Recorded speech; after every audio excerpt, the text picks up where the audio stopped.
There's one thing that we have to do. Let me say thank you so very much to all of you who hung around, and you're so patient. And I want to thank you for that. You are the greatness of America. You're the guys whom we were thinking about when I was in the 13 other countries that I lived. Who continues to make America churn? It's people who care so much that you're willing to stay and hang around and see what's going on and how you're going to build your country. I'll give you just a couple of news reports before I go any further. Number one, the issue in Iran, I support it, and I support it vehemently. Iran has killed and maimed so many military from the U.S. forces. As a soldier, as a general officer, my last assignment was the Middle East. I was sitting in the operations center that's 3 times as big as this, and we were watching the ballistic missiles that Iran was launching over into Iraq. We're grateful that it didn't kill any American forces then, but that's what Iran has been, supporting Hamas, Hezbollah, and the Houthis. They back those guys up. They're bad guys. Be really patient. The gas is going to come down, and we are going to win. We're not going to send American soldiers. I don't believe we're going to send soldiers into Iran, so be patient.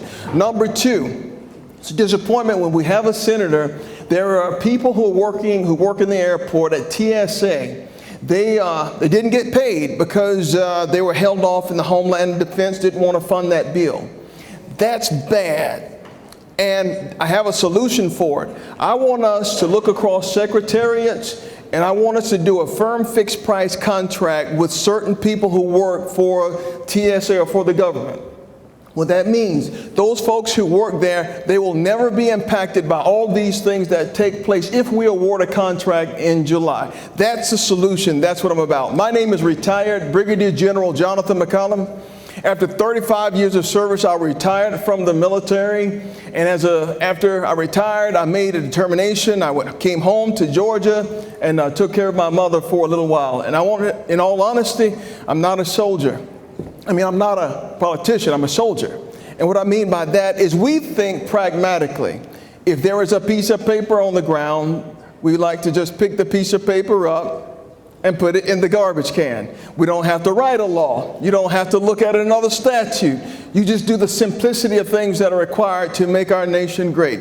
Not only am I a retired officer or a retired general, but I'm also a pastor. I've served as a pastor in Newnan, Georgia, former pastor. I'm an acquisition, logistician, program manager, contracting officer. I taught at Phoenix University. And for fun, I love to play the piano and the Hammond organ. That's what I do for fun, to relax. But here's my major point so that I can get out of here so that you can go home. I can smell the chicken cooking in your homes already, so I'm going to let you get out of here. Aren't you tired of losing the Senate race? For 3 consecutive times, we've lost 3 cycles. And if not careful, we will lose again. And in order to avoid that, I believe that we have one issue in your minds that I want to leave with you. One thing, that when we get ready to select a person for the United States Senate, that person has to be selected based on leadership. The reason that Congress is failing now is that we don't have leaders, people who have led organizations. I've commanded an organization with 6,000 soldiers and civilians across 5 states. I've managed contracts at $6 billion and so on. So I bring the breadth and depth of leadership that is so very critical to the direction that we need. And as I get ready to take a couple of questions, there are 3 things that I'm mindful of that I want us to do. One, I want us to go back to a biblical worldview where we respect the power and authority of God who rains His grace down on the United States of America. Number 2, let's get back to the Constitution. To the Constitution and the Declaration of Independence, because rights don't come from the government. They come from where? They come from God. The next thing I want to do is I want to coalesce Georgia. When I left, Georgia was better than this. But now I've returned. It seems like there are 2 different Georgias. There's a black Georgia and there's a white Georgia. Now, my point to you is, how am I going to win? It's simple. Through coalescing Georgia, and I am going to take John Ossoff voters away. They are in the churches that I worship, where I was licensed, and they are donating to my campaign, and my signs are in their yards. Remember, the focus is not who wins this, but who wins the final piece, who can win the race. So I ask that for your consideration. I'll pause for a couple of questions I was told, and then I'll just make a couple of comments at the end, and then I'll let you go so you can enjoy the things that you want to enjoy. Perfect. And I do have a couple of questions for you. Sure. If you're good with it? Okay. So, the buzzword these days is affordability. So what specific federal policies would you prioritize to actually lower everyday costs of the Senate? The most important thing that we need to do right now is responsibility with the monetary policy and fiscal policy. Fiscal policy is done by the executive branch, and monetary policy is done by the guy whom the president says he's going to fire if he doesn't get it right.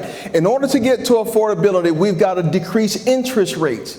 I think they are a little high, that affordability would go across the board to affect the ability to buy homes, and it also helped with our interest rates on our credit card. So that's just one piece. But we need the whole of government to ensure that that works. And the only other piece that we have to do is that we've got to figure out how to decrease spending in the government. One of my clear attributes, one of my determinations is oversight. Oversight is the ability to look at the money that we're spending for the government, follow it and trace it all the way and report back so that we don't have theft and thievery, and we know exactly where your taxpayer dollars are going. Two things that does: redundancies. If we take away the redundancies in the government, the overspending, and follow the money, I believe that we can return some servicing to the country, and we can look at also decreasing the prices that we have to pay for goods and services, and allowing companies to work and free businesses to reign. Kind of relate to that. The national debt continues to climb with little restraint, actually real restraint. Do you have any specific programs or areas of spending that you think we should be working on cutting to actually reel that in? I just mentioned it right there. Very good flow in. Look, we have so many redundancies. Can I give you one example? Will you give me one example? Have you heard of the Federal Acquisition Regulation? It's called the FAR. It's how we spend government money. The FAR is this thick, okay? It's really thick, and I can't really, but it's very thick. Under the FAR, the Federal Acquisition Regulations for the Department of War, you have now the Defense FAR, another federal acquisition regulation. Then under each service, you have the Army FAR, the Air Force FAR. So this is my point. If we can reduce some of the redundant regulations, redundant policies, we can also decrease the government. Also, here is something very unique, and I don't know what you think about this. Does everybody know what a chaplain is? Do you think that a chaplain in the Army is different from a chaplain in the Air Force, different from a chaplain in the Navy, or do they probably do the same thing? Well, then why can't we find a way to have some congruency? If we do that, we decrease policy and we again save money. Do you understand that? So there are a lot of ways that we can reduce this, but the most important things is that we can't tax. I don't want to tax anybody. Taxation, anybody tired of taxes? Taxes is enough. We're not going to raise any taxes on anybody, but we've got to figure out how to bring our deficit down, because our deficit is an existential threat to the United States. Over the last few months, we've seen multiple government shutdowns, and it seems like it's all because of political leverage. What would be your approach to preventing shutdowns while still trying to advance our party's priorities? Well, I tell you what, you've got to elect enough people who are accountable, who are leaders. I said that leadership is the problem that we have in the government. When we elect people who haven't directed, haven't managed anybody, have not had the responsibility to write policy, and the first thing that they do is go into become a Senate, then these folks don't understand the responsibilities of doing this. We haven't had a budget since when? 96 about? The last time we did a budget, otherwise we're operating under continuing resolutions. So I believe that electing people who are accountable, who are responsible, who've had experience across the Great Divide will bring a little bit of return to help us reduce the budget, and also not reduce the budget, but help us to do a budget on time so that we don't have to continue to do continuing resolutions. And it just takes leadership. This will be our last question, then you can close the statements. Okay. Washington has demanded border security for years. So if elected, what would you consider a real measurable success moving forward on a more secure border and actually long-term implementation to achieve full border security? In simplicity, I don't think we have to do anything else, just honor the laws that are already on the book.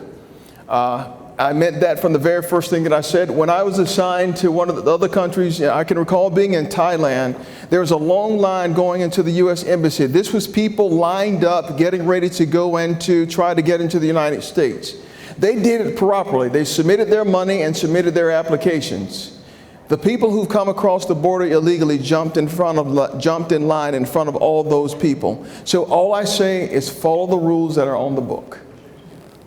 And any closing statements? Final closing comments. This is what if we want to win, we've got to find someone who has the background, has the authority. I'm talking to the 600,000 soldiers, 700,000 soldiers who are in Georgia.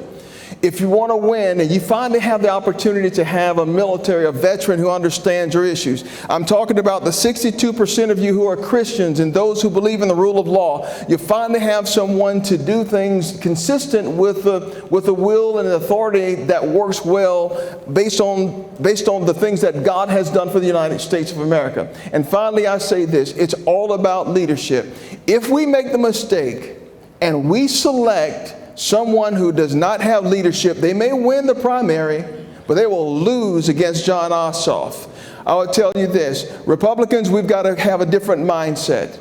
We've got to go through, we've got to change the way that we think. An example with Juneteenth, Juneteenth belongs to the Republican Party. It does not belong to the Democratic Party. Why?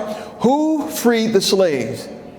The Republican Party freed the slaves. 100%, the vote count for the 13th Amendment was 100 Republicans, 23% Democrats. We select the wrong person because the person has more signs and more money, we may lose again.